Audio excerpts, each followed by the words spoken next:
Hi అండి, నమస్కారం అందరికి. Welcome back to south mart. So ఇప్పుడు చూపించబోయే సాడీ వచ్చేసి చూడండి, ఇది వచ్చేసి మోర్నీ సిల్క్ అండి.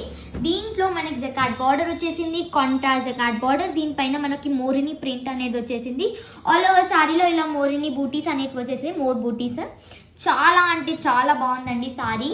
దీని లుక్ చూసినా మనకి ఎంత బాగుందో. ఇప్పుడు నేను సారీ ఓపెన్ చేసి చూపిస్తానండి. చాలా బాగుంది సారీ. ఇది వచ్చేసి పళ్ళు పాట అండి. ఇది వచ్చేసి పళ్ళు పాట్. చాలా అంటే చాలా బాగుంది పళ్ళు పాట్. బ్లౌజ్ వచ్చేసి ఇలా అంతా బ్లౌజ్లో బూటీస్ అనేటివి వచ్చేస్తాయండి. దీంట్లో మనకి కలర్స్ వచ్చేసి అన్ని కలర్స్ అనేటివి చాలా అంటే చాలా బాగున్నాయండి. ఇవి వచ్చేసి మనకి కలర్ 1 2 3 4 5 6 7 8 డిఫరెంట్ కలర్స్. దీని ప్రైస్ వచ్చేసి అంటారా ఓన్లీ అండ్ ఓన్లీ 550 రూపీస్ అండి. ఎస్, ఓన్లీ 550 రూపీస్కి మీకు ఇంత మంచి డిజైన్ అనేది దొరుకుతుంది. ఇది ఆఫర్ ప్రైస్ అండి.